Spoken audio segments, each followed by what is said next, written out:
Hello everyone, good morning. কেমন আছো সবাই? সবাইকে রাখি পূর্ণিমার অনেক শুভেচ্ছা ও ভালোবাসা।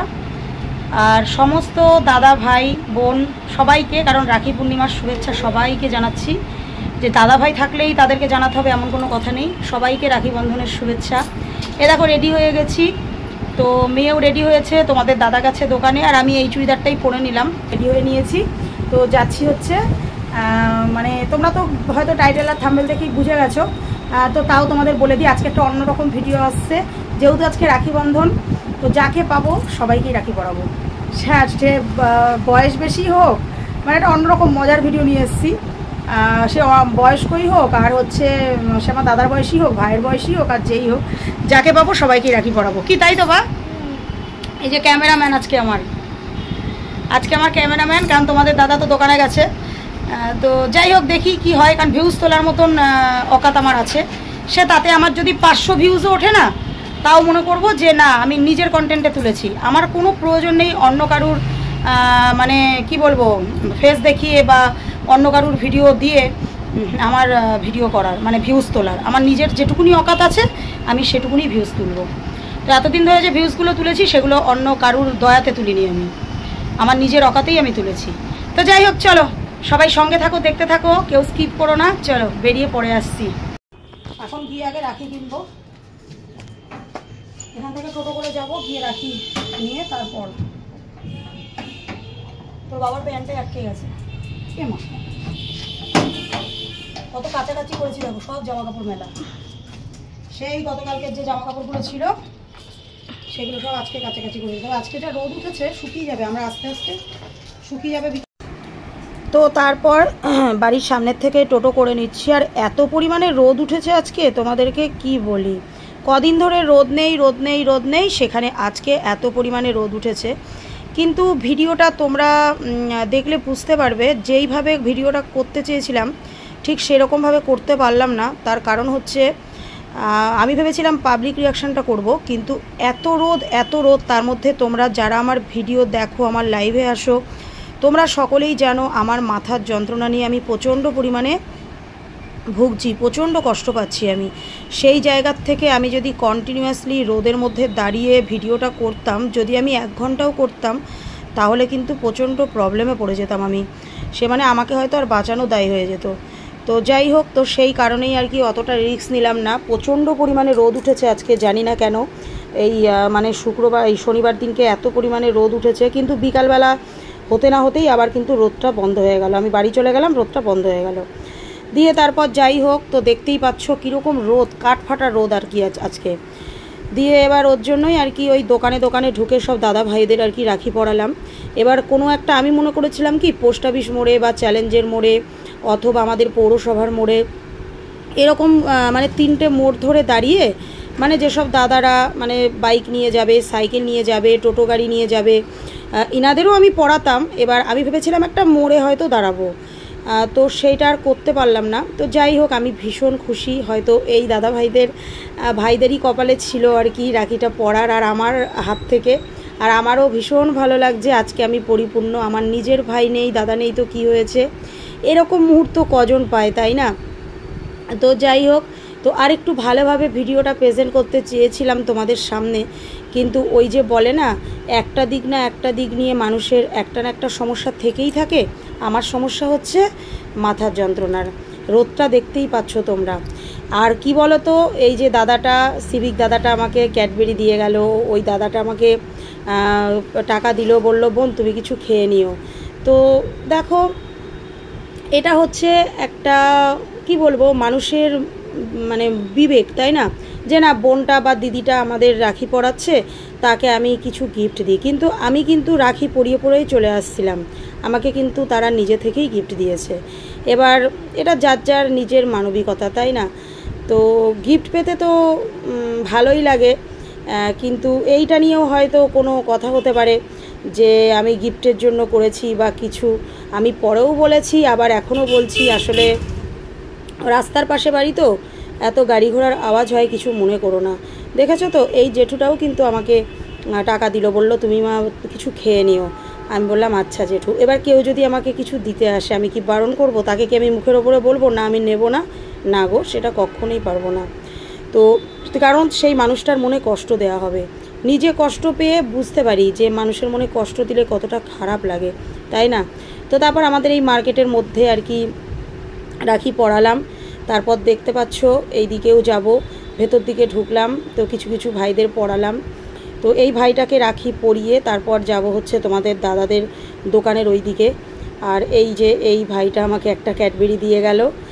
তো সবাই নিজের মতনই দিচ্ছে, জানো তো, এত ভালো লাগছে, একটু অন্যরকম অভিজ্ঞতা, কোনো দিন কিন্তু এরকম আমি করিনি, এই ফার্স্ট। খুব ইচ্ছা হলো যে প্রত্যেক বছর, খারাপ লাগে সবাই রাখি পরায়, তো চলো না, যেহেতু আমার আমি একটা ভিডিওও করতে পারবো, তারপরে নিজের মনের ইচ্ছাটাও আমার মানে পূর্ণ হবে, তাই না?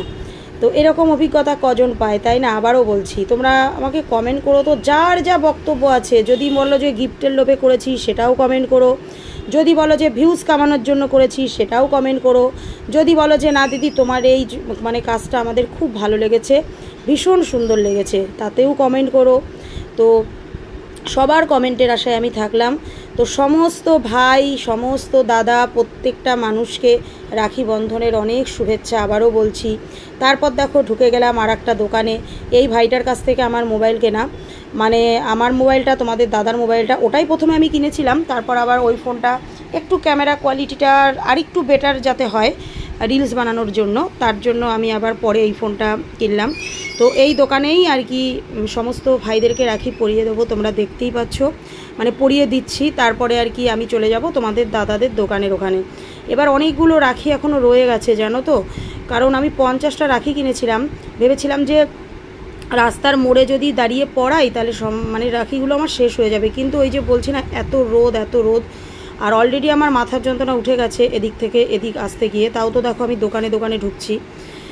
তো যাই হোক, তো এবার দেখো এই রাখিগুলো পরিয়েও আমার কাছে মিনিমাম 20টা মতন রাখি রয়েছে। তো মেয়েকে বললাম, বা আমি তো কিছুটা পড়ালাম, এবার তাহলে তুই কিছুটা পড়া। তো এই দোকান থেকে দেখো একটা ক্যাডবেরি আমাকে দিল, তো ভীষণ ভালো লাগছে, ভীষণ মনে হচ্ছে কি নিজেকে বাচ্চা মনে হচ্ছে যে ক্যাডবেরি মানে আমাকে দিচ্ছে, তো ভালো লাগছে বেশ। আমি ক্যাডবেরি খেতে ভীষণ ভালোবাসি, আর খুব টেস্টফুল ছিল। আর যেহেতু আমি পরের দিন ভিডিওটা এডিট করছি, আর একটা খেয়েছি, 3টে ক্যাডবেরি এখনও রয়েছে, একটু গলে গেছে, ওটা ফ্রিজে দিয়ে খেতে হবে। আর ক্যাডবেরি কী বলো তো, গলা ক্যাডবেরি ভালো লাগে না, তাই না? তারপর দেখো চলে এসেছি তোমাদের দাদার দোকানে, এসে দেখছি তোমাদের দাদা নেই। তো জিজ্ঞাসা করলাম মালিককে, তো এই ভাইকেও রাখি পরিয়ে নিচ্ছি। তো মালিক আবার বেরিয়ে, এই ভাই আবার বেরিয়ে বলছে যে দাঁড়াও দাঁড়াও, গিফট নিতে হবে। তো আমি কিসের গিফট? বলছে দাঁড়াও তো। তারপরে ভাই আবার কিছু খাবার কিনে দিল, জিজ্ঞাসা করলো যে আজকে কি নিরামিষ খাবা? আমি বললাম হ্যাঁ, হয়তো তোমাদের দাদা বলেছিল। দিয়ে তারপর নিরামিষ কিছু মানে খাবার আমাকে কিনে দিল, আমি আর মেয়ে খেলাম, ভীষণ ভালো ছিল, ভীষণ টেস্টফুল। তারপর তোমাদের দাদা দেখতেই পাচ্ছ এলো, ওকে আমি বলছি কোথায় গেছিলাম? বলছে চা খেতে গিয়েছিলাম। তারপর মেয়ে দেখো, এবার মেয়ের পালা, মেয়ে কয়েকজনকে আর কি রাখি পরিয়ে নিচ্ছে, এগুলো তোমাদের দাদার দোকানের এখানেই। তো এই দাদাটাও আর কি দাঁড়াতে বললো, এই যে দেখো দাদার মালিক আর কি এই এত বড় গিফটের প্যাকেটটা দিয়েছে। তো মেয়ে আবার বলছে মামা বেরিয়ে আসো, তোমাকে প্রণাম করি। আমি বললাম যে মামাকে প্রণাম করে নে, ও তো তখন ওই দোকানে গিয়েছিল পড়াতে, পাশের দোকানে। তারপর তার পাশের দোকানে চলে এসছে, দেখো এখানেও রাখিটা পরিয়ে নিচ্ছে। তো এবার রাখি প্রায় শেষের দিকে, না শেষের দিকে নয়, এখনও অনেক রাখি রয়েছে। তো মেয়েকে বললাম যে বা তাহলে কি হবে, রাখিগুলো তো আর মানে কি বলবো, ফেরত দেওয়া যাবে না, প্যাকেট খুলে ফেলেছি আমি। তারপর এই গিফটটাও দেখো মেয়েকে দিল। তারপর এই যে এই আখের রস বিক্রি করছে এই কাকাকেও মেয়েকে বললাম, বা দাদুকে রাখিটা তুই পরিয়ে দে। তো এই কাকাটা মানে বলতে নেই এত খুশি হয়েছে। দিয়ে আমাদের দেখো জোর করে 2টো আখের রস দিল, বলছে মা আখের রস খাবো? আমি বলছি না কাকা খাবো না, দেখো আমাকে ওর জন্য বকছে, বলছে খাও না খাও না। আমি বলেছি খাবো না, দিয়ে জোর করে দিল। তো কাকাটা প্রথমে বলছে কি আমি তো গরিব মানুষ, আমি আমাকে রাখি পরাবো? আমি বলছি মা কাকা ছি ছি, তুমি মানুষ, তুমি আমাদের সম্মানীয় মানুষ গো, আমার মেয়ে তোমাকে রাখি পরাবে। তো ভীষণ খুশি হয়েছে গো কাকাটা। এই যে আশীর্বাদ ভালোবাসাগুলো কজন পায়, তাই না? তারপর দেখো এখানে একটা রাখি পূর্ণিমার জন্য আর কি একটা ক্যাম্প করা হয়েছিল, তো সেখানে মেয়েকে বললাম রাখি পরিয়ে দিল মেয়ে, আর হচ্ছে তারাও আমাদেরকে রাখি পরালো। আর মিডিয়া এসে কিছু ফটো ভিডিওস করে নিয়ে গেল আমার মেয়ের, তোমরা দেখতেই পেলে, ভীষণ ভালো লাগছে, ভীষণ এই আনন্দ কখনো বলে বোঝানোর মতো নয়। তারপরে আবার এই ভাইটাকে রাখি পরিয়ে নিলাম। তো রাখি এবার মানে পোড়ানো মিনিমাম কটা বাজে বলো তো, প্রায় 2টোর কাছাকাছি বাজে। তো এইবার আমরা দেখো টোটো করে চলে যাচ্ছি বাড়িতে। ওরে বাপরে বাপ, গিফটের জন্য, গিফটের লোভে, ভিউজের জন্য দেখো হাত ভর্তি গিফট নিয়ে বাড়ি যাচ্ছি। তো দেখো চলে এসেছি হ্যাঁ মায়ের বাড়িতে। তো মার নাইটি পরে নিলাম, আমি তো আর নাইটি ফাইটি আনিনি। তো গতকালকে রাতেই মাকে বলে রেখেছিলাম যে আমি যাব, কারণ কখন রান্নাবান্না করব না করব, যেহেতু মানে যে কাজটা আমি করতে বেরিয়েছিলাম আর কি। ভীষণ ভালো লাগছে, নিজের ভাই বা দাদা নেই তো কি হয়েছে, এত দাদাদের ভাইদের যে রাখি পরিয়েছি না, সত্যি আজকে এত ভালো লাগছে। তার সাথে সাথে আমার মেয়েও, তোমরা তো দেখলেই। তো অনেকে অনেক গিফট দিয়েছে, কোনো কিছু দরকার ছিল না গো, কিন্তু সবাই মানে যে যেরকম পেরেছে গিফট দিয়েছে। তো ভীষণ ভালো লাগছে, ভীষণ। এবার জানি না এটা নিয়েও আবার কন্ট্রোভার্সি হবে কিনা, যে হয়তো গিফটের লোভে পড়িয়েছি, বাবার যা চলছে তো ওর জন্যই বলে রাখা আর কি, মানে নিজের পার্সোনাল লাইফের দিক থেকে বলছি। তবে হ্যাঁ, কোনো দিক থেকে কেউ যদি আমাকে সবসময় খুঁচাতে থাকে, আমিও তো তাকে একটু হলেও খুঁচাবো, তাই না? খোঁচা তো আমিও মারতে পারি, হয়তো নাক হাতে বড় বড় নখ নেই আমার, আগে হাতে বড় বড় নখ রাখতাম, এখন আর রাখি না। দেখো 2 হাতে আমার আর বড় বড় নখ নেই, যখনই একটু একটু নখ হয় না দিয়ে আবার কেটে দিই। ঠিক আছে, হাতে হয়তো বড় বড় নখ নেই, কিন্তু মুখ দিয়ে খোঁচাতে জানি আমিও, এটাই হচ্ছে ব্যাপার। তো যাই হোক, তো চলো গিফটগুলো তোমাদেরকে দেখাই, বা তোমাদের ব্যাক ক্যামেরায় দেখাচ্ছি। মেয়ে তো ভীষণ খুশি, বা খুশি তো? তো মা বাড়ি নেই, ও আবার ওর দাদুকে রাখি পড়াবে, বাবাকে রাখি পড়াবে, প্রত্যেক বছরই পড়ায়। হ্যাঁ ব্যাক ক্যামেরায় দেখাচ্ছি, দাঁড়াও। এ দেখো, এই রাখিটা আমার বাবার জন্য এনেছে, এটা বাবাকে পড়াবে। আর গিফটগুলো দেখাবা? তুই কথা কম বল, কমেন্ট বক্স অফ হয়ে যেতে পারে। একটা রাখি বেঁচে গেছে, থাক, দিদুনকে পড়িয়ে দিবি। তুই কথা কম বল। এইগুলো হচ্ছে, এগুলো দিয়েছে। এবার কি বলো তো, কে কোনটা দিয়েছে অত জানি না। তো এই যে এতগুলো চকলেট পেয়েছি, রাখ এখানে। এই জিনিসটা করব, আমার নিজের ভাই নেই, দাদা নেই। তো এই যেহেতু আমি এবার ভিডিওতে, যেহেতু আমি একটা সোশ্যাল মিডিয়ায় কাজ করছি, তো মনে হলো যে এরকম একটা ভিডিও করি না। প্রত্যেক বছর খারাপ লাগে, ফোটাতে খারাপ লাগে, রাখি পূর্ণিমায় খারাপ লাগে, যে আমার ভাই দাদা থাকলে আমিও পড়াতে পারতাম, ফোটা দিতে পারতাম। তো আজকে ভীষণ ভালো লাগছে, কারণ আমার মেয়েরও তো কোনো ভাই নেই, দাদা নেই। তো ও যে পড়িয়েছে, তো খুশি তো বাবা। ও টাকাগুলো দেখা, এ দেখো আবার কেউ গিফটে পয়সাও দিয়েছে, এটা দেখাবো দেখি কত আছে। 100 টাকা। দেখো এগুলো সবাই দিয়েছে। এবার এগুলো কি বলতো, কে কোনটা দিয়েছে বলতে পারবো না, কিন্তু ওই প্যাকেটের প্রিন্সের যে প্যাকেটের দুটো গিফট আছে সেগুলো বলতে পারবো, তোমাদেরকে বলে দিলাম। আর এ দেখো এখানে 100 টাকা এগুলো আমার মেয়ের দুজনারই পাওনা। তো চলো, মা নেই, মা আসবে তো। তারপর তোমাদের দাদা এসে গেছে, আর এই যে জামা কাপড়গুলো নিয়ে এসেছে। এগুলো কিসের বলো তো? শিবনিবাস দিতে হবে তো, তাই না? তো যেহেতু শ্রাবণ মাসের লাস্ট সোমবার, তো আমরা শিবনিবাস যাব হাঁটা পথে বাবার মাথায় জল ঢালতে। এইবারই প্রথম, তো একবার গেলে শুনেছি 3 বার যেতে হয়। তো জানি না, তার জায়গায় সে ঠিক নিয়ে যাবে। সবাই যেরকম যাচ্ছে আমরাও সেভাবে যাব। ভীষণ আনন্দ হচ্ছে, একটা এক্সাইটেড ভীষণ, কারণ কোনো দিন যেহেতু যাইনি। তো সেই কারণেই তোমাদের দাদা জামা প্যান্টগুলো নিয়ে আসলো, মেয়ের আর তোমাদের দাদা। তারপর বাবাকে আর মাকে মেয়ে রাখি পরিয়ে দিল। আর তারপর দেখতেই পাচ্ছ চলে এসেছি লজে। তোমরা তো সকলেই জেনে গেছো এই ব্যাপারটা, কারুর অজানা না। যারা নতুন ভিউয়ার্স আমার আছো তারাও জেনে নাও, আগামী 9ই নভেম্বর আমি একটা মিট আপ রাখছি। তো একটা লজ বুকিং করতে হবে, তো চলে এসেছি। তো এখনও কনফার্ম হয়নি, ভীষণ পছন্দ হয়েছে লজটা। তো এর আগেও আমি অনেক কটা লজ দেখেছি, অনেক কটা বলতে 3-4টে লজ দেখেছি, সেগুলো আর তোমাদের সাথে শেয়ার করিনি। বাট অনেকটা আগে ছিল যেহেতু, এখন আস্তে আস্তে দিন এগিয়ে আসছে। তো কি সুন্দর, তাই না? তোমরা একটু কমেন্ট করে বলো তো। দেখো এখানে রান্নার ব্যবস্থা বলছি, এখানে খাবার রাখারও ব্যবস্থা আছে, জেন্টস টয়লেট, লেডিস টয়লেট আলাদা। তারপরে আরেকটা রুম আছে পাশে, আমার একটা রুম দরকার, এই যে সেই রুমটাতেই আর কি নিয়ে যাচ্ছে। পাশেই একটা রুম রয়েছে, কারণ যে গেস্টরা আসবে তারা তো একটু ধরো তাদের একটু বসার ব্যবস্থা করতে হবে, তাই না?